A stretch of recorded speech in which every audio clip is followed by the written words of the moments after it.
Papakinan natin ang ating nilutong pork sinigang. At dahil maulan ngayon, bagay ito sa ating hapunan. Ito na ang ating sinigang. Pakain na tayo.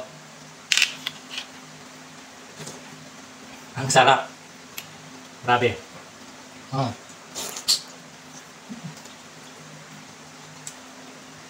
Masarap ang ube pampalapot sa ating sinigang.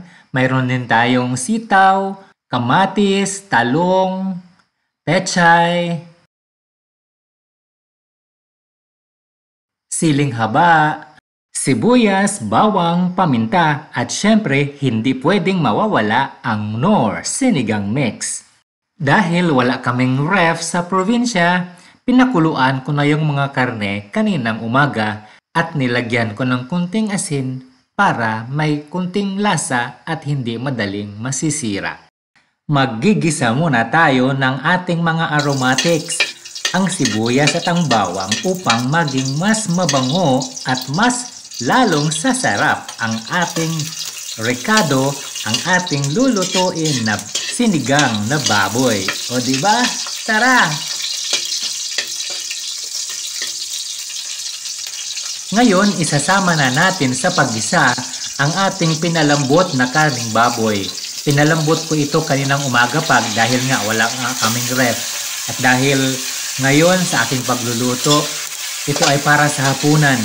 Kaya okay pa rin, hindi nasira yung karne kaninang umaga. At ang ating gagamiting sabaw ngayon ay yung broth kanina sa ating pagpakulo ng karne kaninang umaga.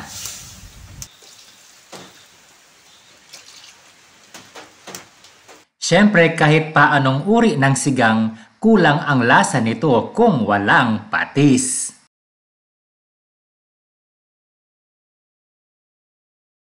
At siyempre sa ating pagsisigang para mas malinamnam, kailangan nating gumamit ng gabi. Sa ilang mga saglit pa, palambutin muna natin ang gabi. Ito talaga ang bida sa saya, hindi pala, ito talaga ang bida sa sinigang, ang Knorr Sinigang Mix, di ba? Uubusin natin ang isang sachet na may laman na 22 grams at sa tingin ko kulang pa ito kaya mamaya na.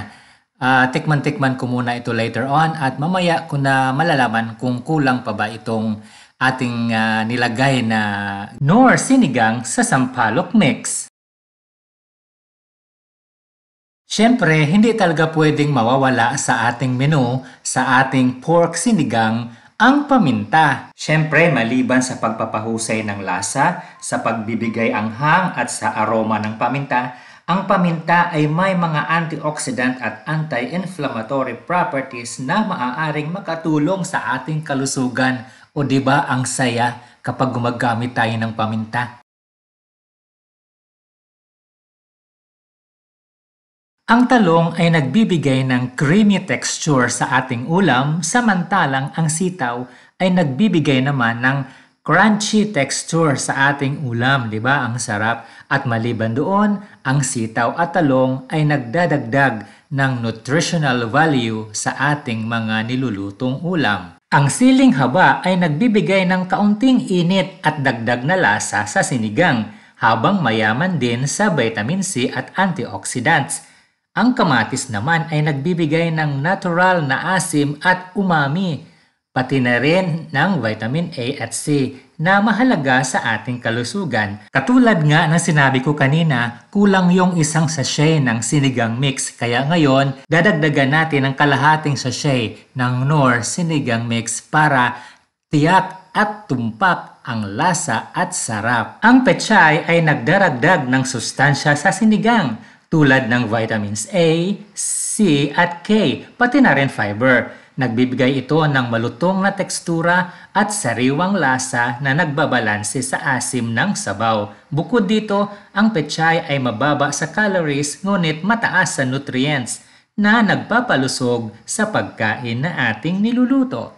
Hayaan na nating maluluto ang pechay sa pamamagitan ng residual heat na nasa ating sinigang. Sa isang maulan na oras ng ating hapunan, naku po, taob ang kaldero nito. Tara na!